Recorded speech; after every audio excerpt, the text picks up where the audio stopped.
نحمده ونستعينه ونستغفره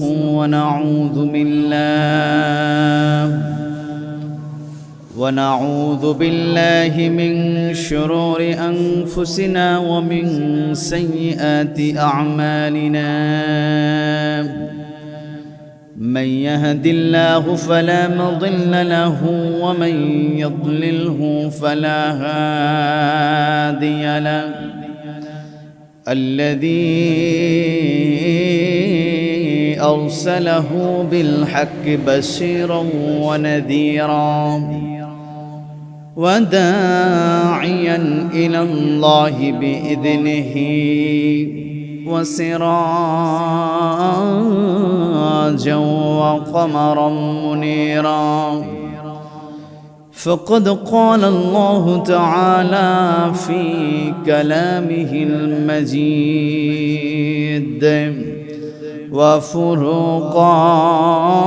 وفرقانه الحميد. أعوذ بالله من الشيطان الرجيم. بسم الله الرحمن الرحيم. يا أيها الذين آمنوا إذا نودي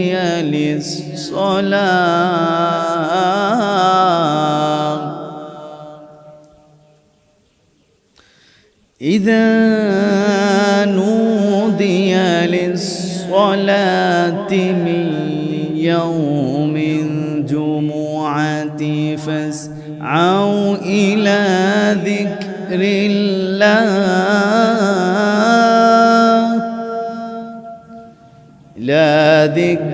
الله وذروا البيع ذلكم خير لكم إن كنتم تعلمون.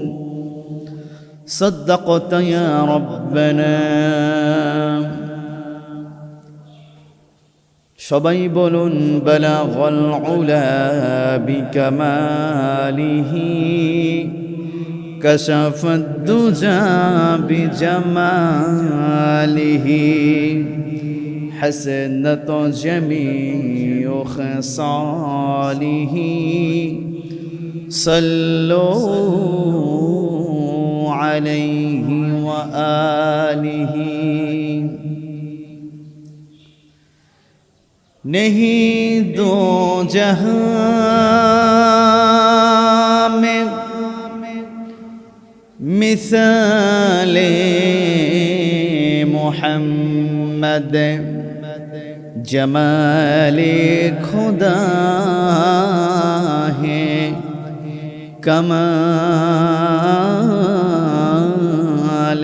मोहम्मद बलगल उला بكماله كشف الدجى بجماله حسنت جميع خصاله صلوا عليه وآله.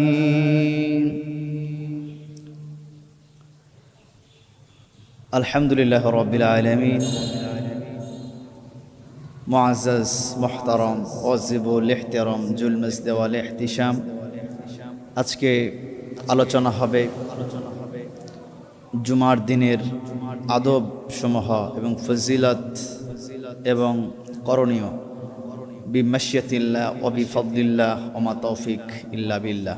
আবার প্রিয় ভাইরা, প্রিয় হাজিরিন, নবী করিম সাল্লাল্লাহু আলাইহি ওয়াসাল্লাম তিনি বলেছেন জুমার দিনটি হচ্ছে ঈদুল ফিতর এবং ঈদুল আযহার থেকেও শ্রেষ্ঠ দিন। সুবহানাল্লাহ বিহামদি। শুধু তাই নয়, এই জুমার দিন হচ্ছে হজের দিন। সুবহানাল্লাহ। আমার প্রিয় ভাইয়েরা, আল্লাহ সুবহানাহু ওয়া তাআলা কোরআনুল মাজিদের 28 নম্বর পারা সূরা জুমার 9 নম্বর আয়াত আল্লাহ সুবহানাহু ওয়া তাআলা তিনি বলছেন, যাদের মুখস্থ আছে শোনালে আয়াতটি আমার সঙ্গে পড়ুন। ইয়া আইয়ুহাল্লাযীনা আমানু ইযা নুদিয়া লিস-সালাতি মিন ইয়াউমিল জুমুআতি ফাসআউ ইলা যিকরিল্লাহি ওয়া দারুল বাই', যালিকুম খায়রুল লাকুম ইন কুনতুম তা'লামুন। আল্লাহু আকবার। আমার প্রিয় ভাইরা, আল্লাহ সুবহানাহু ওয়া তাআলা সূরা জুমুআর 9 নম্বর আয়াতে আল্লাহ সুবহানাহু ওয়া তাআলা তিনি বলছেন, ওহে মুমিনগণ, আল্লাহ পাক এখানে মানব জাতিকে বলেন নাই, এখানে ঈমানদারদেরকে বলেন নাই। আল্লাহ রাব্বুল আলামিন তিনি ইচ্ছে করলে ইয়া আইয়ুহান নাস বলতে পারতেন। আল্লাহ রাব্বুল আলামিন ইয়া আইয়ুহাল্লাযীনা আমানু, ওহে ঈমানদারগণ বলেছেন, কিন্তু মুফাসসিরিন কিরামরা ঈমানদারদেরকে ঈমানদারের কথা এখানে নিয়ে আসেন নাই। মুফাসসিরিন কিরামরা তারা মুমিনের কথা এখানে উপস্থাপন করেছে। ইয়া আইয়ুহাল্লাযীনা আমানু, ওহে মুমিনগণ, তোমরা যারা মুমিন হয়েছে, এই মুমিনদেরকে আল্লাহ সুবহানাহু ওয়া তাআলা বলছেন, ইয়া আইয়ুহাল্লাযীনা আমানু ইযা নুদিয়া লিস-সালাতি মিন ইয়াউমিল জুমুআ ফাসআউ ইলা যিকরিল্লাহি ওয়া দারুল বাই', যালিকুম খায়রুল লাকুম ইন কুনতুম তা'লামুন। আল্লাহ রাব্বুল আলামিন বলছে, ওহে ঈমানদারগণ, ওহে মুমিনগণ, তোমরা যারা মুমিন হয়েছো, আমি আল্লাহ রাব্বুল আলামিন তোমাদেরকে আমি আল্লাহ বলছি, যখন নামাজের জন্য যখন আহ্বান করা হবে, নামাজের জন্য যখন ডাকা হবে, জুমার নামাজের জন্য যখন মুয়াজ্জিন সাহেব যখন ডাকবে, যখন আহ্বান করবে, তোমরা বিলম্ব না করো না, তোমরা দেরি করো না, সঙ্গে সঙ্গে তোমরা নামাজের জন্য আল্লাহর জিকিরের জন্য তোমরা ধাবিত হও। আমার প্রিয় ভাইরা, আল্লাহ রাব্বুল আলামিনের এই জগতে জিকির অনেক প্রকার রয়েছে। এর মধ্যে শ্রেষ্ঠ জিকির হচ্ছে নামাজ। এই নামাজের জন্য যখন ডাকবে, এই জিকিরের জন্য যখন ডাকবে, কল্যাণের জন্য যখন আহ্বান করা হবে, তোমরা আর বিলম্ব না করো না, তোমরা দেরি করো না। তোমরা ব্যবসা বাণিজ্যকে বন্ধ করে দাও, তোমরা কৃষিকাজকে বন্ধ করে দাও, তোমরা দোকানপাটকে বন্ধ করে দাও, তোমরা ব্যস্ততাকে উপেক্ষা করে তোমরা নামাজের জন্য মসজিদে তোমরা উপস্থিত হয়ে যাও। যখন মুয়াজ্জিন সাহেব জুমার নামাজের জন্য যখন আহ্বান করবে, যখন ডাকবে, তখন তোমরা বিলম্ব না করো না, তখন তোমরা ব্যবসা বাণিজ্য থেকে ফারেক হও, তোমরা কৃষিকাজ থেকে ফারেক হও, সমস্ত ব্যস্ততাকে উপেক্ষা করে তোমরা মসজিদে আসো নামাজের জন্য। আল্লাহু আকবার। আমার প্রিয় ভাইরা, এই নামাজ হচ্ছে মুমিনদের জন্য মেরাজ। আসসালাতু মিরাজুল মুমিনিন, নামাজটি হচ্ছে মুমিনদের জন্য মেরাজ স্বরূপ। আমার প্রিয় ভাইরা, আল্লাহ রাব্বুল আলামিন বললেন, যখন মুয়াজ্জিন সাহেব নামাজের জন্য আহ্বান করবেন, তখন তোমরা ব্যস্ততা থেকে উপেক্ষা হয়ে ফারেক হয়ে তোমরা নামাজের জন্য তোমরা হাজির হয়ে যাও, নামাজের জন্য তোমরা উপস্থিত হয়ে যাও। আমার প্রিয় ভাইরা, আল্লাহ সুবহানাহু ওয়া তাআলা তিনি ইরশাদ করেন, আয়াতের শেষের দিকে বলা হয়েছে, আল্লাহ রাব্বুল আলামিন বললেন, যদি তোমরা জ্ঞানী হও, যদি তোমরা বুদ্ধিমান হও, তবে তোমরা উত্তমটাই করবা। যদি তোমরা জ্ঞানী হও, তোমরা যদি উত্তম হয়ে থাকো, তবে তোমরা হাজারো কাজ থেকে ফারেক হয়ে, হাজারো কাজকে উপেক্ষা করে, ব্যবসা বাণিজ্যকে উপেক্ষা করে তোমরা নামাজের জন্য তোমরা ধাবিত হবা। আমার প্রিয় ভাইয়েরা, আমরা সৌদিতে দেখি, বিভিন্ন মুসলিম রাষ্ট্রে আমরা দেখি যে আজান দেওয়ার সঙ্গে সঙ্গে দোকানপাট ওই রকম খোলা রেখে তারা মসজিদের নামাজের জন্য চলে আসে।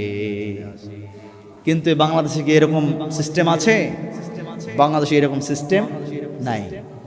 সৌদিতে এরকম দেখা যায়, আলহামদুলিল্লাহ। আমরা চাই আমাদের বাংলাদেশে এমন নিয়ম, এমন আইন জারি হোক বলি ইনশাআল্লাহ। সৌদিতে যখন আজান হয়ে যায়, পুলিশগুলো পাহারায় আছে। ব্যবসা বাণিজ্যের যারা শ্রমিক কাজ করে তারা ব্যবসা বাণিজ্য ওই রকমই রেখে নামাজ আদায় করার জন্য তারা মসজিদে তারা হাজির হয়ে যায়। সুবহানাল্লাহ। আমার প্রিয় ভাইয়েরা, অনেক ব্যক্তি মনে করবে নামাজ যে আমি আদায় করতে যাব, এই জন্য অন্তত পক্ষে 15 থেকে 20 মিনিট সময় আমি আমার ব্যবসার কাজে দিতে পারলাম না, এই সময়টা লস করলাম। অনেক দোকানওয়ালা, অনেক ব্যবসায়িকরা মনে করেন। আমার প্রিয় ভাইয়েরা, মনে রাখতে হবে রিজিকের মালিককে আল্লাহ তাআলা, হায়াতের মালিক আল্লাহ তাআলা, আপনার ব্যবসার মধ্যে বারাকাত দেওয়ার মালিক আল্লাহ তাআলা, আপনার ব্যবসার মধ্যে ধস দেওয়ার মালিক আল্লাহ তাআলা। সুতরাং আল্লাহ রাব্বুল আলামিন যদি আপনার প্রতি সন্তুষ্ট হয়ে যায়, আল্লাহ সুবহানাহু ওয়া তাআলা যদি আপনার প্রতি খুশি হয়ে যায়, তাহলে আপনার 10-15 মিনিট আপনি নামাজে আল্লাহর জিকিরের দিকে ধাবিত হলেন, আল্লাহ পাক এমন দিক থেকে আপনাকে দান করবে আপনি কল্পনাও করতে পারবেন না। আল্লাহ রাব্বুল আলামিন আপনাকে এমন দিক থেকে আপনাকে দান করবে, বারাকাত দিবে, রহমত দিবে, আপনি কল্পনাও করতে পারবেন না। আমার প্রিয় ভাইয়েরা, জুমার দিনের যখনই মুয়াজ্জিন সাহেব নামাজের জন্য আহ্বান করবে, সমস্ত কাজগুলি থেকে, দুনিয়াবি কাজগুলি থেকে ফারেক হয়ে মসজিদে ছুটে আসে। এটাই হলো ইমানের দাবি। ইমানের দাবি হচ্ছে ওটাই, যখনই মুয়াজ্জিন সাহেব আজান দিবে তখনই আপনি নামাজের জন্য ধাবিত হবেন মসজিদে।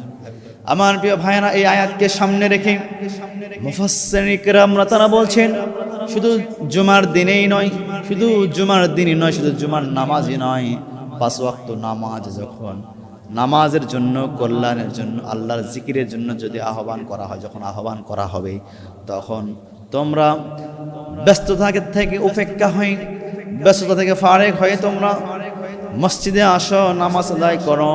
আমার প্রিয় ভাইরা, আল্লাহ রাব্বুল আলামিন রহমত দান করে সর্বপ্রথম মসজিদে। সর্বপ্রথম কোথায় রহমত দান করে? মসজিদে। এই মসজিদ থেকে রহমতগুলোই ছড়িয়ে পড়ে। সুবহানাল্লাহ। এই জন্য মসজিদ হচ্ছে রহমতের কারখানা। আল্লাহ পাক এই মসজিদগুলো তাকে রহমত দান করেন। প্রিয় হাজি, এই জন্য আমরা মসজিদে আসবো, নিয়মিত মসজিদে আসবো ইনশাআল্লাহ। আমার প্রিয় ভাইয়েরা, আল্লাহর নবী জনাবে মুহাম্মদুর রাসূলুল্লাহ সাল্লাল্লাহু আলাইহি ওয়াসাল্লাম তিনি বলছেন, আল্লাহ রাব্বুল আলামিনের যে দিনগুলোতে সূর্য উদিত হয়, অর্থাৎ 365 দিনে সূর্য উদিত হচ্ছে, সূর্য যেই দিনগুলোতে উদিত হয় ওই দিনগুলোর মধ্যে সর্বশ্রেষ্ঠ দিন হচ্ছে জুমার দিন। সুবহানাল্লাহ। যে দিনগুলোতে সূর্য উদিত হয়, অর্থাৎ 365 দিন, বছরে প্রতিদিন সূর্য উদিত হচ্ছে, আলহামদুলিল্লাহ। আমার নবীজি বললেন, যেই দিনগুলোতে সূর্য উদিত হয়, এই সূর্য উদিত হওয়ার দিনগুলোর মধ্যে সর্বশ্রেষ্ঠ দিন হচ্ছে জুমার দিন। সুবহানাল্লাহ। এই জুমার দিন শ্রেষ্ঠ হওয়ার পিছনে কি আছে? আল্লাহর নবী, বিশ্ব নবী জনাবে মুহাম্মদুর রাসূলুল্লাহ সাল্লাল্লাহু আলাইহি ওয়াসাল্লাম তিনি বললেন, এই জুমার দিন শ্রেষ্ঠ হওয়ার পিছনে কয়েকটি কারণ আছে। এর মধ্যে 1 নাম্বার কারণ হচ্ছে, এই জুমার দিনে আল্লাহ রাব্বুল আলামিন আব্বাজান আদম আলাইহিস সালাতু ওয়াস সালামকে সৃষ্টি করেছে। সুবহানাল্লাহ। আল্লাহ রাব্বুল আলামিন এই জুমার দিন এত মর্যাদা হওয়ার কারণে এর পিছনে শ্রেষ্ঠ কয়েকটি কারণ আছে। তার মধ্যে 1 নাম্বার কারণ হচ্ছে, আল্লাহ সুবহানাহু ওয়া তাআলা হযরত আদি পিতা আব্বাজান আদম আলাইহিস সালাতু ওয়াস সালামকে এই জুমার দিনে সৃষ্টি করার কারণে এই জুমার দিনে তো শান, মান, মর্যাদা, মর্তবা তো বুলন্দ হয়েছে। শুধু তাই নয় আমার প্রিয় ভাইয়েরা, এই জুমার দিনে আল্লাহ সুবহানাহু ওয়া তাআলা হযরত আদম আলাইহিস সালাতু ওয়াস সালামকে জান্নাতের মধ্যে প্রবেশ করাইছেন। এই জুমার দিনে আদম নবীকে আল্লাহ পাক জান্নাতের মধ্যে প্রবেশ করাইছেন। এই জন্য এই জুমার দিন এত মর্যাদা, এত মর্তবা। শুধু তাই নয় আমার প্রিয় ভাইয়েরা, এই জুমার দিন শ্রেষ্ঠ হওয়ার পিছনে একটি কারণ হচ্ছে আল্লাহর নবী, বিশ্ব নবী জনাবে মুহাম্মদুর রাসূলুল্লাহ সাল্লাল্লাহু আলাইহি ওয়াসাল্লাম তিনি বলেছেন, এই জুমার দিনে আল্লাহ রাব্বুল আলামিন আদম আলাইহিস সালাতু ওয়াস সালামকে প্রথম পৃথিবীতে পাঠিয়েছেন। এই জন্য আল্লাহ রাব্বুল আলামিনের প্রিয় হাবিব বলছেন, জুমার দিন বছরের শ্রেষ্ঠ দিন জুমার দিন, সুবহানাল্লাহ। আবার অন্য রাওয়ায়াতের মধ্যে, অন্য হাদিসের মধ্যে বর্ণনা হয়েছে, বছরের সবচাইতে বড় দিন হচ্ছে, শ্রেষ্ঠ দিন হচ্ছে আরাফার দিন, সুবহানাল্লাহ। আমার প্রিয় ভাইরা, বছরের মধ্যে সর্বশ্রেষ্ঠ রাত হচ্ছে লাইলাতুল কদরের রাত। এ বিষয়ে আল্লাহ রাব্বুল আলামিন বলেছেন, ইন্না আনজালনাহু ফি লাইলাতিল কদর ওয়া মা আদরাকা মা লাইলাতুল কদর লাইলাতুল কদরি খায়রুম মিন আলফি শাহর তানাজ্জালুল মালাইকাতু ওয়ার রূহু ফিহা বিইذনি রাব্বিহিম মিন কুল্লি আমর সালামুন হিয়া হাত্তা মাতলাইল ফজর। আল্লাহু আকবার। আমার প্রিয় ভাইয়েরা, বছরের মধ্যে সর্বশ্রেষ্ঠ মাস হচ্ছে রমাদানুল মুবারক। রমাদানুল মুবারক মাস হচ্ছে বছরের সর্বশ্রেষ্ঠ মাস। বছরের মধ্যে আল্লাহ রাব্বুল আলামিন 12টি মাস দান করেছেন, এর মধ্যে শ্রেষ্ঠ মাস হলো রমাদানুল মুবারক। আল্লাহ রাব্বুল আলামিন বলছেন, শাহরু রমাদানাল্লাযী উনজিলা ফীহিল কুরআন হুদাল লিন্নাসি ওয়া বাইয়িনাতিম মিনাল হুদা ওয়াল ফুরকান। আল্লাহু আকবার। আমার প্রিয় ভাইরা, রমাদানুল মুবারক মাসে শ্রেষ্ঠত্ব অর্জন করলেন কারণ কি? এই রমাদানুল মুবারক মাসে আল্লাহ রাব্বুল আলামিন কোরআনুল মাজিদ দান করেছেন। আর এই কোরআনুল মাজিদ রমাদানুল মুবারক মাসে দান করেছেন, এই জন্য রমাদানুল মুবারকের দাম আকাশচুম্বী হয়েছে। আল্লাহু আকবার। রমাদানুল মুবারকের দাম এই জন্য আকাশচুম্বী হয়েছে। আমার প্রিয় ভাইয়েরা, জুমার দিনের গুরুত্বপূর্ণ কিছু আদব আছে, এই আদবগুলি আমাদেরকে রক্ষা করতে হবে। আমার প্রিয় ভাইয়েরা, শীতের মৌসুম হোক অথবা বর্ষার মৌসুম হোক অথবা গরমের মৌসুম হোক অথবা গরমের সময় হোক না কেন, আমার প্রিয় ভাইয়েরা মনে রাখতে হবে, জুমার দিনে গোসল করে মসজিদে যেতে হবে। এটা জুমার দিনের আদব। জুমার দিনে গোসল করে মসজিদে যাওয়া এটা জুমার দিনের সুন্নাত এবং আদব। আমার প্রিয় ভাইয়েরা, আমার নবীজি সাহাবায়ে কেরামরা জুমার দিনে গোসল করেছেন, পরিষ্কার পরিচ্ছন্নতা অর্জন করে এরপর মসজিদে আল্লাহর জিকিরের জন্য, আল্লাহর স্মরণের জন্য মসজিদ আগমন করেছে। আমার প্রিয় ভাইয়েরা, সমাজে অনেক ব্যক্তি দেখা যায় তারা জুমার নামাজ আদায় করতে যায়, গোসল করে না, ময়লা পোশাক পরিধান করে যায়, ছেঁড়া পোশাক পরিধান করে যায়। আছে না নাই? আছে। এই জন্য আমার প্রিয় ভাইয়েরা, জুমার নামাজ আপনি আদায় করতে যাবেন, আল্লাহর জিকিরের জন্য যাবেন, আল্লাহর তাসবিহ আদায়ের জন্য আপনি মসজিদে আগমন করবেন, আল্লাহর সামনে আপনি দাঁড়াবেন। কেন ছেঁড়া পোশাক পরে কেন আপনি দাঁড়াবেন? একটা পরিষ্কার পরিচ্ছন্ন একটা নতুন পোশাক পরবেন, আতর খুশবু লাগিয়ে নামাজে দাঁড়াবেন, আল্লাহ রাব্বুল আলামিনের সামনে আপনি দাঁড়াবেন, আল্লাহ রাব্বুল আলামিনের সঙ্গে দাঁড়াবেন, সামনে দাঁড়াবেন, খুশু খুজুর সঙ্গে দাঁড়াবেন, নামাজ আদায় করবেন। নামাজ কবুল করার মালিক কে? আল্লাহ তাআলা। নামাজ কবুল করে নেবেন কে? আল্লাহ সুবহানাহু ওয়া তাআলা। এই জন্য যখন আমরা মসজিদে নামাজের জন্য যাব, জুমার নামাজ তখন গোসল করে আমরা যাব, পরিষ্কার পরিচ্ছন্ন হয়ে আমরা মসজিদে আমরা যাব ইনশাআল্লাহ। আমার প্রিয় ভাইয়েরা, আমাদেরকে মনে রাখতে হবে, মসজিদ হচ্ছে মুসলমানদের একত্রিত হওয়ার একটি জায়গা। এই মসজিদের মধ্যে কে আওয়ামী লীগ করে, কে বিএনপি করে, কে জামাত করে, কে জাসদ বাসদ করে, কে এনসিপি করে, এটা কোনো দেখার বিষয় নাই। এটা কোনো দেখার বিষয় আছে? এটা কোনো দেখার বিষয় নাই। সকলেই কাঁধে কাঁধ মিলে একসঙ্গে একই কাতারে পাশাপাশি দাঁড়িয়ে আমরা নামাজ আদায় করি। আলহামদুলিল্লাহ, আলহামদুলিল্লাহ। প্রিয় হাজিরিন, নামাজে মসজিদে গিয়ে নামাজের মধ্যে কে এমপি, কে মন্ত্রী, কে রিক্সা চালক, কে ভ্যান চালক, কে দিনমজুরি কাজ করে, এটা কি কোনো দেখার বিষয় আছে? কোনো দেখার বিষয় নাই। আমরা যে যেখানে জায়গা পাই আমরা পাশাপাশি দাঁড়িয়ে আমরা নামাজ আদায় করি। আলহামদুলিল্লাহ, এটা সৌন্দর্য, এটা কি ইসলামের সৌন্দর্য।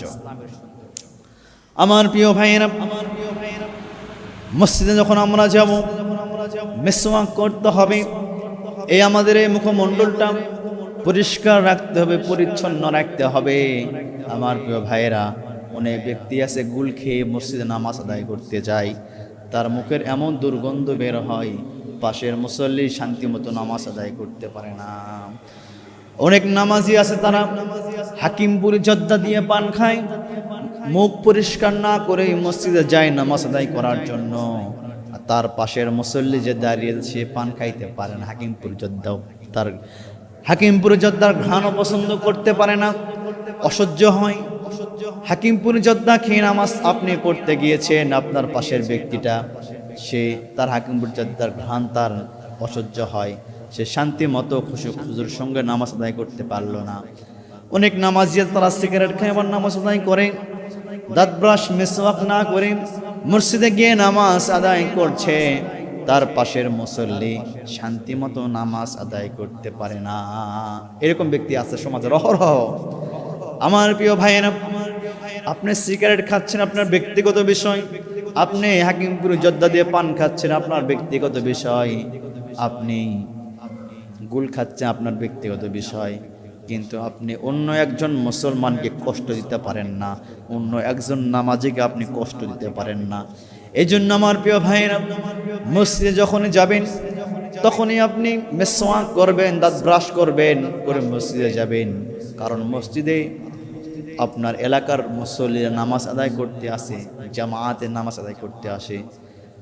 আল্লাহ নবী বলছেন একজন মুমিন অন্য মুমিনকে কষ্ট দিতে পারবে না। আমার প্রিয় ভাইয়ের, তার কথার দ্বারা কষ্ট দেওয়া যাবে না, তার জবানের দ্বারা কষ্ট দেওয়া যাবে না, তার কোনো ইশারা ইঙ্গিতে কষ্ট দেওয়া যাবে না। তার দ্বারাই যেন কোনো মুমিন, কোনো মুসলমান, কোনো ইমানদার যেন কষ্ট যেন না পায়। আমার প্রিয় ভাইরা, প্রিয় হাজির, দেখবেন অনেক ব্যক্তি প্রকাশ্যে সিগারেট খায়, সিগারেট গ্রহণ করে, কিন্তু সে বুঝতে চায় না তার পাশের যে ব্যক্তি সে তার সিগারেটের গন্ধটা অসহ্য, এটা সে বুঝতে চায় না। প্রিয় হাজিরিন, এই বিষয়গুলো আমাদের লক্ষ্য করা উচিত।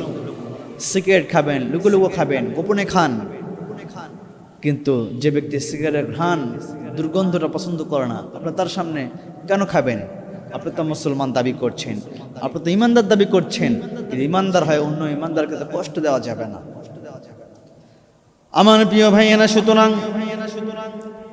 আল্লাহর নবী আরো বলছেন, যখন কোনো ব্যক্তি জুমার নামাজ আদায় করার জন্য মসজিদে আগমন করবে, সে উত্তম পোশাক পরিধান করে মসজিদে আসবে, সে পরিষ্কার পরিচ্ছন্ন পোশাক পরিধান করে মসজিদে আসবে। দুর্গন্ধযুক্ত পোশাক পরে সে নামাজে যেন না আসে, দুর্গন্ধযুক্ত পোশাক পরে যেন মসজিদের নামাজে যেন না আসে, পরিষ্কার পরিচ্ছন্ন সুগন্ধ লাগিয়ে মসজিদে নামাজ আদায় করার জন্য আসতে হবে। আমার প্রিয় ভাইয়েরা, ঘাম হয়ে গেছে, ঘেমে ঘেমে দুর্গন্ধ ছড়িয়ে পড়ছে, আশেপাশে মুসল্লিরা সুন্দর করে নামাজ আদায় করতে পারছে না, এমনটা করা যাবে না। সুতরাং এমনটা করা যাবে না, পরিষ্কার পরিচ্ছন্ন সুগন্ধ লাগিয়ে আপনাকে মসজিদের নামাজের জন্য আসতে হবে। আমার প্রিয় ভাই, আমার নবীজি বললেন, পুরুষ মানুষ তোমরা যারা মসজিদে নামাজ আদায় করার জন্য তোমরা যারা আসবা, তোমরা সুগন্ধ ব্যবহার করে মসজিদে আসবা। এরপর আল্লাহ রাসূল সাল্লাল্লাহু আলাইহি ওয়াসাল্লাম বললেন, তোমরা জুমার নামাজ আদায়ের জন্য মসজিদে সকাল সকাল আসবা, আগে আগে আসবা। সুবহানাল্লাহ। জুমার নামাজ তোমরা যখন আদায় করার জন্য আসবা তখন আগে আগে আসবা মসজিদে। আমার প্রিয় ভাইয়েরা, আল্লাহর রাসূল জনাবে মুহাম্মদুর রাসূলুল্লাহ সাল্লাল্লাহু আলাইহি ওয়াসাল্লাম তিনি বলছেন, যে ব্যক্তি জুমার নামাজ আদায়ের লক্ষ্যে মসজিদে সর্বপ্রথম আসে, সে যেন একটি উট কুরবানি অথবা উট সাদকা করার সওয়াব সে পেয়ে গেল। সুবহানাল্লাহ। এরপরে যে ব্যক্তি মসজিদে নামাজের উদ্দেশ্যে আসবে, আল্লাহ রাসূল বলেছে ওই ব্যক্তি একটি গাভী, একটি গরু কুরবানি দেয়ার বা সাদকা দেয়ার সওয়াব পেয়ে গেল। এরপরে যে ব্যক্তি মসজিদে আসবে সে একটি ছাগল সাদকা করা অথবা কুরবানি দেওয়ার সওয়াব পেয়ে গেল। এরপরে যে ব্যক্তি আসবে সে একটি মুরগি কুরবানি করার মুরগি সাদকা দেওয়ার সওয়াব পেয়ে গেল। এরপরে যে ব্যক্তি আসবে সে একটি ডিম সাদকা করার সওয়াব পেয়ে গেল।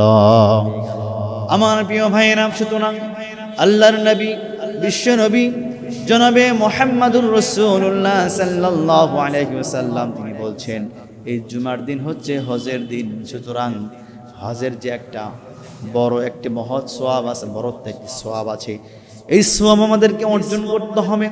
আমার প্রিয় ভাইয়েরা, এই জন্য জুমার দিন আমরা লক্ষ্য করে আমরা দেখতে পাই অনেক মুসল্লি পরে আসে, যখন খুতবা শুরু হবে আরম্ভ হবে তখন আসে। আবার অনেক মুসল্লি আসে নামাজ শুরু হবে তখন আসে। আর অনেক মুসল্লি আসে জুমার দিনে, শুক্রবার দিন অনেক ব্যক্তির জামাত মিস হয়। নাউজুবিল্লাহ, আস্তাগফিরুল্লাহ। জুমার দিনে অনেক মুসলমানের জামাত মিস হয়, যেটা কোনো কথা? আল্লাহু আকবার। আল্লাহ পাক হেদায়েত দান করুক, বলি আমিন। আমার প্রিয় ভাইয়েরা, জুমার দিন জুমার নামাজ আদায় করার জন্য সবার আগে মসজিদে আসতে হবে এবং সবার শেষে মসজিদ থেকে বের হতে হবে। আমার প্রিয় ভাইয়েরা, অনেক মুসল্লি আছে তারা জুমার দিনে, তারা অনেক মুসল্লি আসে তারা সপ্তাহের এক রাকাত একদিনও নামাজ আদায় করে না, এক ওয়াক্ত নামাজ আদায় করে না, শুধু জুমার দিন নামাজ আদায় করে। আবার নামাজের মধ্যে তার ভাগ আছে, স্মার্ট মুসলমান বলে কি বলে না। আমার প্রিয় ভাইরা, সে জুমার দিন একদিন নামাজ আদায় করার জন্য মসজিদে আসে, সবার শেষে আসে, শুধু জুমার 2 রাকাত ফরজ নামাজ আদায় করে সালাম ফিরে বাড়িতে দৌড় দেয়। এরকম মুসল্লি আছে না? নাই? আছে, অনেক আছে। আমাদের উচিত মসজিদে এসে দুখুলুল মসজিদ নামাজ আমরা আদায় করব, 2 রাকাত, 4 রাকাত, 6 রাকাত। এরপরে কবলাল জুমা আমরা আদায় করব। এরপরে জুমার নামাজ 2 রাকাত ফরজ আদায় পরে বাদাল জুমা 4 রাকাত আদায় করব আমরা। এরপরে নফল আদায় করব। এরপরে আমরা আখেরি জোহর আদায় করব। এরপর নফল আদায় করে সুন্নাত আদায় করে বাসায় বিদায় নেব ইনশাআল্লাহ। আমার প্রিয় ভাইয়েরা, বর্তমান সময়ে কিছু নামধারী লামাযহাবী বের হয়েছে, তারা ইসলামের বিধিবিধানগুলোকে শর্টকাট করে দিচ্ছে, তারা সুন্নত নামাজগুলিকে উঠায় দিচ্ছে, তারা নফল নামাজগুলিকে উঠায় দিচ্ছে। নামধারী কিছু লামাযহাবী তারা হাত তুলে মুনাজাতকে উঠায় দিচ্ছে, নামাজের পরে হাত তুলে মুনাজাত করা লামাযহাবীরা উঠায় দিচ্ছে। আমার প্রিয় ভাইয়েরা, আবার অনেক ব্যক্তি আছে তারা আজানের পরে হাত তুলে মুনাজাত এটা উঠায় দিচ্ছে। আমার প্রিয় ভাইরা, এগুলো তো হারাম নয়। এগুলো কি হারাম নাকি? হারাম নয়। প্রিয় হাজির, যেখানে সুদ খায়, ঘুষ দেয়, ঘুষ নেয়, লেনদেন করে, যেখানে ক্যাসিনো চলে, এগুলোর উপরে লামাযহাবীদের কোনো ফতোয়া নাই। কিন্তু যেগুলো সুন্নাহ, যেগুলো মুস্তাহাব এগুলোর উপরে লামাযহাবীদের ফতোয়া বেশি, ঠিক না? প্রিয় হাজিরিন, এই বিষয়গুলো আমাদেরকে লক্ষ্য করতে হবে ইনশাআল্লাহ। আমার প্রিয় ভাইয়েরা, আল্লাহর নবী বললেন জুমার দিনের একটি মহৎ একটি আদব হচ্ছে জুমার দিনের জুমার নামাজের যে খুতবা হয়, খুতবা মনোযোগ দিয়ে শ্রবণ করা। খুতবা ইমাম সাহেব, খতিব সাহেব খুতবা দিবে, কোনো মুসল্লি কথা বলতে পারবে না, জায়েজ নাই। যদি কোনো মুসল্লি কথা বলে, আপনি যদি তাকে বলেন এই চুপ করো, এটাও আপনি অতিরিক্ত কাজ করলেন, এটাও পছন্দ নয়। আপনি তাকে নিষেধ করতে পারবেন না, এমন একটি ওয়াজিব তরফের অপরাধ। আমার প্রিয় ভাইয়েরা, আমাদেরকে লক্ষ্য রাখতে হবে, আমাদেরকে বুঝতে হবে, খুতবা যখন খতিব সাহেব যখন খুতবা দেয়, এই খুতবা দেওয়ার সময় কথা বলা যাবে না, চুপ করে খুতবা শ্রবণ করতে হবে, চুপ থেকে খুতবা শ্রবণ করতে হবে। আমার প্রিয় ভাইয়েরা, আল্লাহ রাসূল সাল্লাল্লাহু আলাইহি ওয়াসাল্লাম একবার মসজিদে নববীতে খুতবা দিচ্ছিলেন। এমন সময় একজন সাহাবী আল্লাহ রাসূল সাল্লাল্লাহু আলাইহি ওয়াসাল্লামকে সে বললেন, ইয়া রাসূলুল্লাহ, ইয়া হাবিবাল্লাহ, এমন দুর্ভিক্ষ লেগে গেছে, দীর্ঘদিন ধরে বৃষ্টি হয়নি, আপনি একটু দোয়া করেন। আমার নবীজি, বিশ্ব নবী জনাবে মুহাম্মদুর রাসূলুল্লাহ সাল্লাল্লাহু আলাইহি ওয়াসাল্লাম, তিনি এমন নবী, এমন রাসূল, তিনি হচ্ছে রাহমাতাল লিল আলামিন। যেই নবী পৃথিবীতে আগমন যখন করলেন, আসমান খুশি হয়েছিল, জমিন খুশি হয়েছিল, চাঁদ সূর্য সবাই খুশি হয়েছিল। এবং আল্লাহ রাব্বুল আলামিন নিজেই বলছেন, আমি তোমাদেরকে যে নবী পাঠাইছি, কোরআন পাঠাইছি, এই জন্য তোমরা আনন্দিত হও। সুবহানাল্লাহ।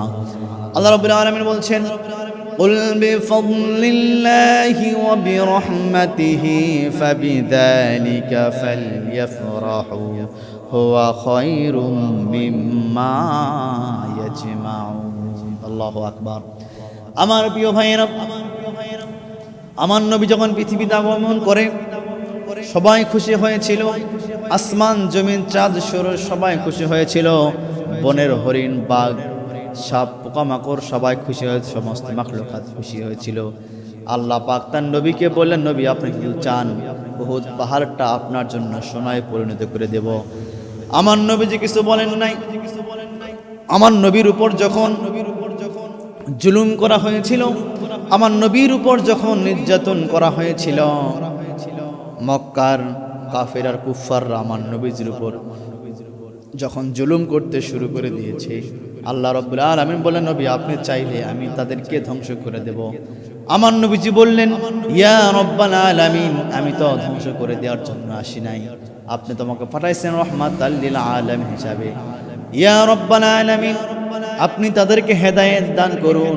আল্লাহ রাব্বুল আলামিন প্রিয় হাবিব হেদায়েতের জন্য দোয়া করেছেন। সাহাবায়ে কেরাম বললেন, ইয়া রাসূলুল্লাহ, ইয়া হাবিবাল্লাহ, দুর্ভিক্ষ শুরু হয়েছে, মরুভূমিগুলো শুকানো অবস্থায় আরো শুকিয়ে গিয়েছে, উট পশু পাখি কেউ খাবার পাচ্ছে না। ইয়া রাসূলুল্লাহ, হাবিবাল্লাহ, আপনি একটু দোয়া করে দেন।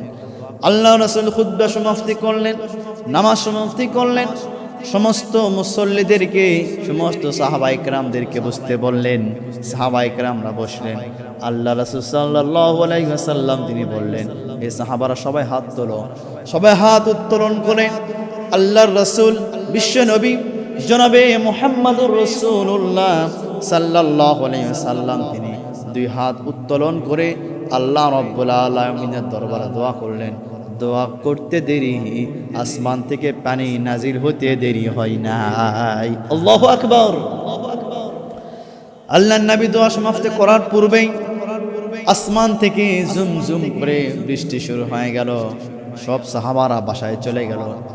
দীর্ঘ এক সপ্তাহ ধরে, একাধারে এক সপ্তাহ ধরে পানি, আসমান থেকে পানি নাজিল হচ্ছে। সমস্ত খাল বিল মরুভূমিগুলো পানি সয়লাব হয়ে গেল। পরের এক সপ্তাহ পরে জুমার নামাজ আদায়ের জন্য আল্লাহ রাসূল সাল্লাল্লাহু আলাইহি ওয়াসাল্লাম খুতবা দিবেন, খুতবা সমাপ্তি করছেন।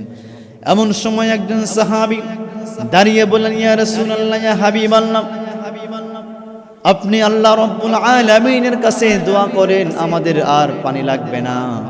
গোটা আরব সয়লাব হয়ে গিয়েছে, মরুভূমিগুলিও পানিয়ে পরিপূর্ণতা লাভ করেছে।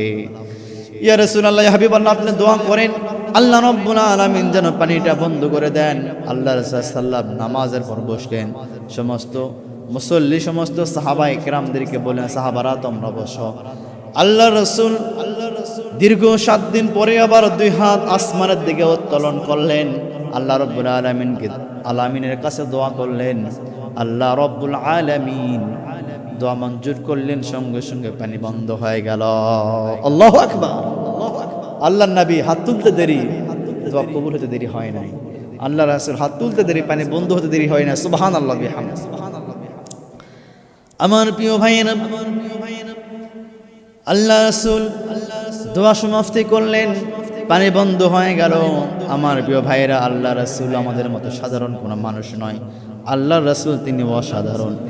আল্লাহ রাসূল যে বিষয়কে হ্যাঁ বলেছেন, ইসলামের মধ্যে সে বিষয়টি হালাল হয়ে গিয়েছে। আল্লাহ রাসূল সাল্লাল্লাহু আলাইহি ওয়াসাল্লাম যে বিষয়কে না বলেছেন, ইসলামের মধ্যে ওই বিষয়টি হারাম হয়ে গেছে। আমার প্রিয় ভাইরা, জুমার দিনের আরেকটি আদব হচ্ছে, আমল হচ্ছে বেশি বেশি নবী করিম সাল্লাল্লাহু আলাইহি ওয়াসাল্লামের উপরে দরুদ এবং সালাম পেশ করা, দরুদ শরীফ পড়া। 200-এর উপর দরুদ শরীফ আছে। প্রিয় হাজিরিন, যার যেটা দরুদ শরীফ মুখস্থ আছে, আমরা সেই দরুদ শরীফ পড়ব ইনশাআল্লাহ। আমার প্রিয় ভাইয়েরা, নবী করিম সাল্লাল্লাহু আলাইহি ওয়াসাল্লামের উপরে এই জুমার দিনে বেশি বেশি দরুদ এবং সালাম পেশ করা।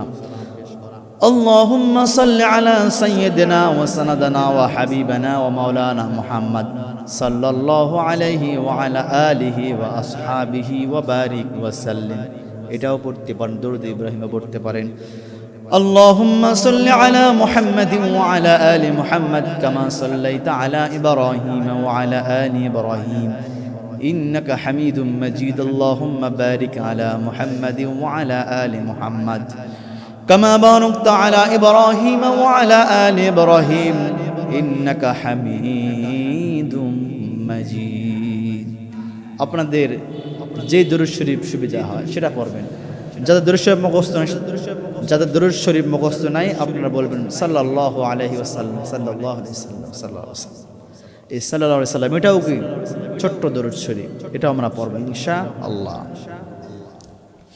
আমার প্রিয় ভাইয়েরা জুমার দিনের একটি মূল্যবান গুরুত্বপূর্ণ আমল হচ্ছে সুন্নাহ হচ্ছে সূরা কাহাফ তেলাওয়াত করা এই সূরা কাহাফের বিষয়ে আল্লাহ রাসূল সাল্লাল্লাহু আলাইহি ওয়াসাল্লাম বলেছে জুমার দিন যদি কেউ সূরা কাহাফ তেলাওয়াত করে এই জুমা থেকে আগামী জুমা পর্যন্ত ওই ব্যক্তির কাছে নূর আসবে সুবহানাল্লাহ তেলাওয়াত করা এটা অনেক ফজিলত আছে এই ফজিলত সম্পর্কে অন্যদিন আলোচনা হবে ইনশাআল্লাহ আমার প্রিয় ভাইরা জুমার দিনের আরেকটি বিশেষ গুরুত্বপূর্ণ কাজ যে কাজটি আমরা মিস করব না বেশি বেশি দোয়া করা বেশি বেশি আল্লাহ রাব্বুল আলামিনের কাছে চাওয়া দোয়া করা যে বান্দা যত আল্লাহ রাব্বুল আলামিনের কাছে চায় প্রার্থনা করে আল্লাহ পাক ওই ব্যক্তির উপরে তত খুশি হয় ওই ব্যক্তির দোয়া তত কবুল করেন আল্লাহ সুবহানাহু ওয়া তাআলার কাছে বেশি বেশি দোয়া করা প্রার্থনা করা আপনি আমি গুনাহগার আপনার জন্য দোয়া করবেন আপনার মার জন্য দোয়া করবেন আপনার বাবার জন্য দোয়া করবেন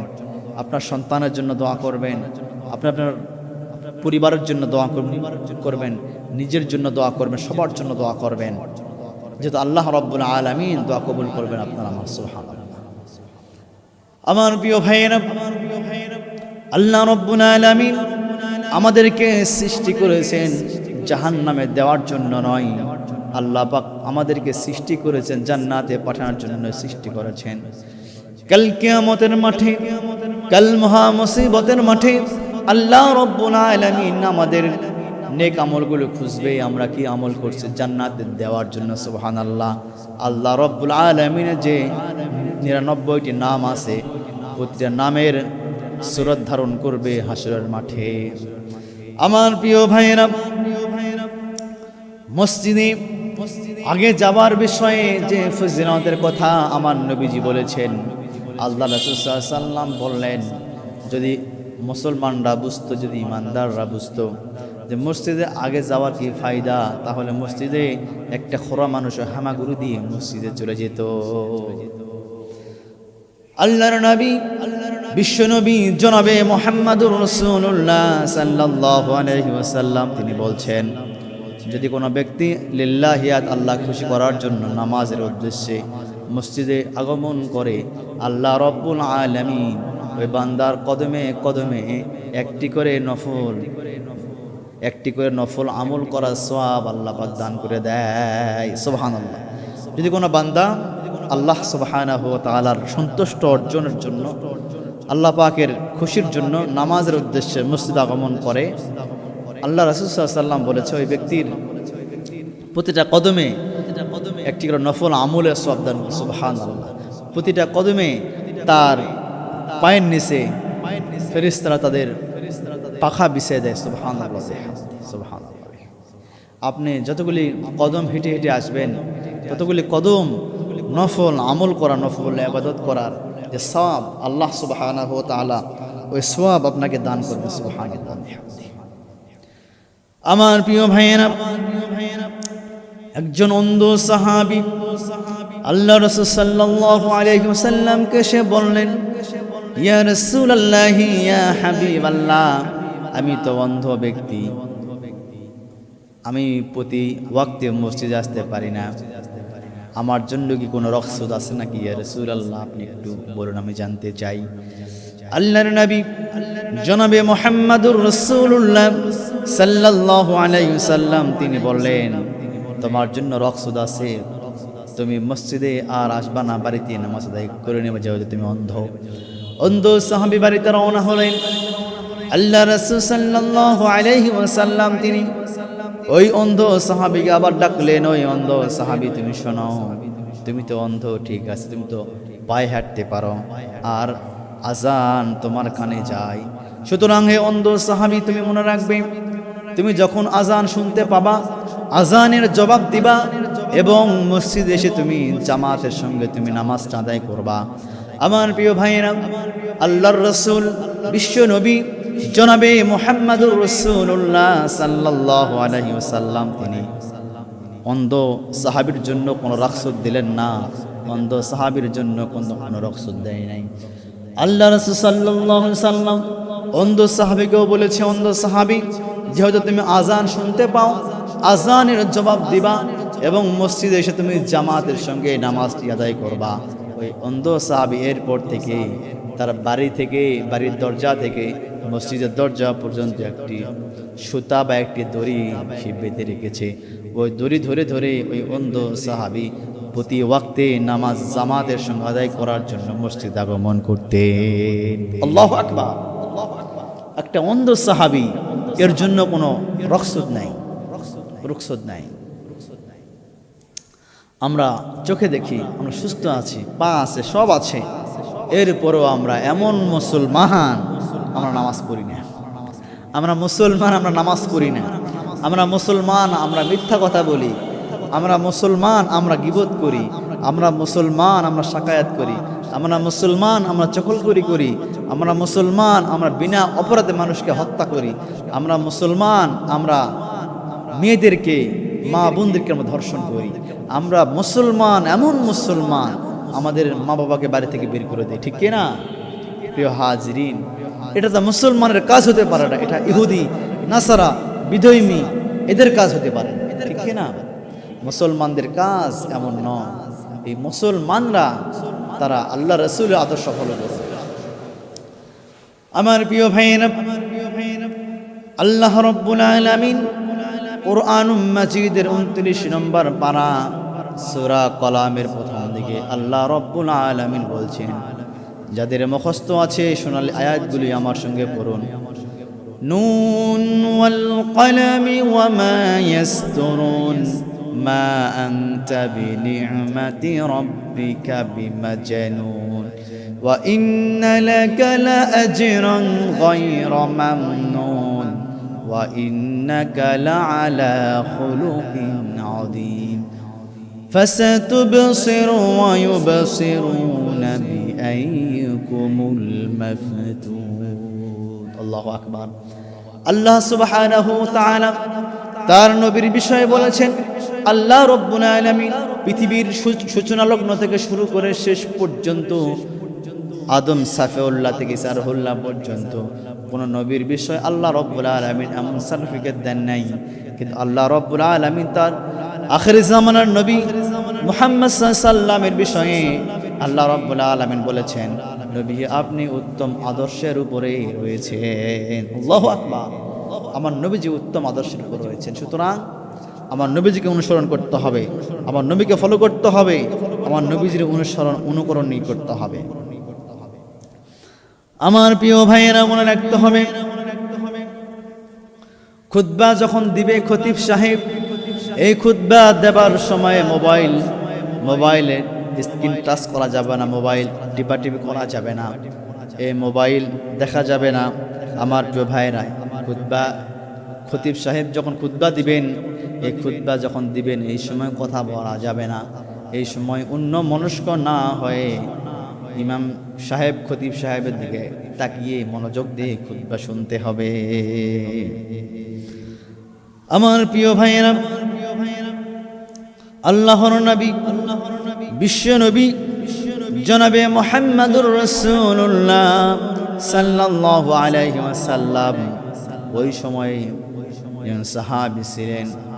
ওই সাহাবী আল্লাহ রাসূল সাল্লাল্লাহু আলাইহি ওয়াসাল্লাম নামাজ সমাপ্তি করতেন, সালাম ফিরতেন। ওই সাহাবী সঙ্গে সঙ্গে সালাম ফিরার পরেই সে বাড়িতে চলে আসতেন। আল্লাহ রাসূল একদিন ফজরের নামাজ সমাপ্তি করে পিছন দিকে ফিরে দেখতে পেলেন সামনে কাতারের একটা জায়গা ফাঁকা। আল্লাহ রাসূল জিজ্ঞাসা করলেন, এই সামনের জায়গাটা কেন ফাঁকা? কে ছিল এখানে? অমুক সাহাবী ছিল। ইয়া রাসূলুল্লাহ, এই সাহাবী কোথায় গেছে? বললেন, ইয়া রাসূলুল্লাহ, ইয়া হাবিবাল্লাহ, ওই সাহাবী বাড়িতে চলে গেছে সালাম ফিরার পরে। কেন বাড়িতে গিয়েছি? ইয়া রাসূলুল্লাহ, ইয়া হাবিবাল্লাহ, ওই সাহাবী বাড়িতে কেন গিয়েছে আমরা জানি না ইয়া রাসূলুল্লাহ। আল্লাহ সাল্লাম বললেন, ঠিক আছে, কয়দিন ধরে? অনেক দিন ধরে এমন চলতেছে। আল্লাহ রাসূল সাহাবীর দরজার সামনে সে নক করলেন, এই সাহাবী বাড়ি থেকে বের হও। এই সাহাবী আর বের হয় না। দীর্ঘ সময় পরে ওই সাহাবী জুব্বা পরে বের হলেন। আল্লাহ রাসূল বলে, ও সাহাবী, আজকে ফজর নামাজের পরে তোমাকে খুঁজে পেলাম না, কোথায় ছিলাম? এত আগে কেন বাড়িতে আসতেছ নিয়মিত? জানতে চাই। সাহাবী বললেন, ইয়া রাসূলুল্লাহ, ইয়া হাবিবাল্লাহ, আমার পরনে একটি জামা, আমার স্ত্রীর কোনো পোশাক নাই, কোনো জামা নাই। এই একটি পোশাক আমরা স্বামী স্ত্রী দুইজনেই পরি। ইয়া রাসূলুল্লাহ, ইয়া হাবিবাল্লাহ, আমি এই পোশাক পরে নামাজ পড়তে গিয়েছিলাম। নামাজ সমাপ্তির পরে আমি বাড়িতে এসেছি। এই কারণে যদি আমি মসজিদে বিলম্ব করতাম, আমার স্ত্রীর নামাজটা কাজা হয়ে যেত, বিলম্ব হয়ে যেত। সালাম ফেরার পরে আমি বাড়িতে আসছি। বাড়িতে এসে আমার পোশাকটি খুলে আমার স্ত্রীকে দিয়েছি। আর এই গর্তের মধ্যে আমি ঢুকেছিলাম, আমার স্ত্রীর ফজরের নামাজ আদায় করছিল। ইয়া রাসূলুল্লাহ, ইয়া হাবিবাল্লাহ, এর মধ্যেই আপনি পরাঘাত করলেন। ইয়া রাসূলুল্লাহ, আমার স্ত্রীর নামাজ সমাপ্তি হয়ে গেল। আমার স্ত্রীর পরনের জামাটি খুলে আমি পরলাম, আমার স্ত্রী গর্তের মধ্যে আছে, আর আমি এই জামা পরে আপনার সামনে আসলাম। ইয়া রাসূলুল্লাহ, ইয়া হাবিবাল্লাহ, আমি আপনার সামনে এখন উপস্থিত হয়ে গেছি। আল্লাহ রাসূল সাল্লাল্লাহু আলাইহি ওয়াসাল্লাম দেখে অবাক হয়ে গেলেন, এই সাহাবী, এটা তুমি কি করেছো? এই সাহাবী, আল্লাহ রাব্বুল আলামিন তোমার প্রতি খুশি হয়েছে। সুবহানাল্লাহ। আমার ব্যাপারে একটা পরনের জামা, ওই একটি পরনের জামায় স্বামী স্ত্রী দুইজনে উভয়ে পরিধান করে নামাজ আদায় করছে। আল্লাহু আকবার। আমার প্রিয় ভাইরা, এরপর সাহাবায়ে কেরাম নামাজ ছাড়েন নাই। আল্লাহর রাসূলের শেষ কথা ছিল, উম্মতেরা নামাজ আদায় করো, নামাজ। এই নামাজ আমাদেরকে ছাড়া যাবে না। আমার প্রিয় ভাইয়েরা, মনে রাখতে হবে, জনৈক ব্যক্তি জুমার নামাজ আদায় করার জন্য মসজিদে আগমন করেছে। সামনের কাতারে জায়গা পায় নাই, পিছনের কাতারে বসে কাঁদতেছেন। প্রশ্ন করা হলো, ও ব্যক্তি, তুমি কেন ক্রন্দন করছো? কি হয়েছে তোমার? জনৈক ব্যক্তি বললেন, আমি ক্রন্দন করছি এ কারণেই যে আমি আজকে সামনের কাতারে জায়গা পাই নাই, পিছনের কাতারে জায়গা পেয়েছি, এই জন্যই আমি কাঁদছি। কেন, কি হয়েছে? সামনের কাতারে যে সওয়াব অর্জন করতাম, আজকে এই ওয়াক্তের নামাজে সামনের কাতারের ওই উত্তম, ওই শ্রেষ্ঠ সওয়াব থেকে আমি বঞ্চিত হয়ে গেলাম, এই জন্য আমি ক্রন্দন করতেছি। আমার প্রিয় ভাইয়েরা, সাহাবায়ে কেরামরা, বুজুর্গানে দিন, তাবেঈনরা সামনের কাতারে জায়গা না পাইলে আফসোস করেছেন, ক্রন্দন করেছেন, হতাশা করেছেন। কিন্তু আমরা ইচ্ছা করে সামনের কাতারে বসতে চাই না। আমার প্রিয় ভাইয়েরা, আমাদের করণীয় কি? জুমার দিনে আমাদের কি করণীয়? প্রিয় ভাজরিন, প্রিয় ভাইয়েরা, জুমার নামাজ আমাদের যে করণীয়টা হবে তা হচ্ছে, বৃহস্পতিবার রাত থেকেই আমাদেরকে জুমার জন্য প্রস্তুতি নিতে হবে। মানসিকভাবে একটা প্রস্তুতি। জুমার দিনে যে কাজগুলো আছে, যে ব্যস্ততাগুলো আছে, এই ব্যস্ততাগুলি সকাল সকাল সমাপ্তি করতে হবে। সমাপ্তি করে সকাল সকাল আমাদেরকে মসজিদে যে প্রথম কাতারে ইমামের সামনে আমাদেরকে বসতে হবে ইনশাআল্লাহ। এমন একটা নিয়ত করে আমাদেরকে বাড়ি থেকে বের হতে হবে। আমার প্রিয় ভাইয়েরা, আমাদের করণীয় কি? বৃহস্পতিবার রাত থেকে আমাদেরকে জুমার নামাজের জন্য প্রস্তুতি গ্রহণ করতে হবে। জুমার দিনের যত ব্যস্ততা আছে, এই ব্যস্ততাগুলি 11টা-12টার মধ্যে ফারিগ হতে হবে, ব্যস্ততাগুলি সমাপ্তি করে নিতে হবে। আর সকাল সকাল আজানের সময় হয়ে গেলেই মসজিদে প্রথম গিয়েই প্রথম কাতারে খতিবের সামনে বসা, এটাই হচ্ছে আমাদের করণীয়। আমার প্রিয় ভাইয়েরা, মানসিকভাবে প্রস্তুতি নিতে হবে, শারীরিকভাবে প্রস্তুতি নিতে হবে। পোশাক আশাক যদি অপরিষ্কার হয়ে যায়, এই পোশাক আশাক জামা কাপড়গুলো পরিষ্কার পরিচ্ছন্ন করতে হবে আমার প্রিয় ভাইয়েরা। এটা এরপর ফজরের পর থেকে বেশি বেশি ইস্তেগফার করা। জুমার দিনে যখন ফজর নামাজ আমরা আদায় করব, ফজরের পর পর আমরা ইস্তেগফার আদায় করব। আস্তাগফিরুল্লাহ রাব্বি মিন কুল্লি যামবি ওয়া আতুবু ইলাইহি, আস্তাগফিরুল্লাহাল্লাযী রাব্বি মিন কুল্লি যামবি ওয়া আতুবু ইলাইহি। আস্তাগফিরুল্লাহ, ইস্তেগফার করতে হবে, তওবা করতে হবে। দীর্ঘ একটি সপ্তাহ পার হয়ে যাচ্ছে, মাস পার হয়ে যাচ্ছে, বছর পার হয়ে যাচ্ছে, গুনাহ কমতেছে না, পাপ কমতেছে না। আল্লাহ আমাকে মাফ করে দাও, আমাকে ক্ষমা করে দাও। আল্লাহ আমি গুনাহ করেছি, আমি পাপ করেছি, আমি ইস্তেগফার করলাম, আমি তওবা করলাম। আল্লাহ আমার জিন্দেগির গুনাহ রাশিকে আল্লাহ আপনি মাফ করে দেন, আল্লাহ আপনি মিটায় দেন। প্রিয় হাজিরিন, এভাবে আমাদেরকে তওবা করতে হবে এবং আল্লাহ রাব্বুল আলামিনের দরবারে দোয়া করতে হবে। হাত তুলে আমরা আল্লাহ পাকের কাছে দোয়া করব ইনশাআল্লাহ।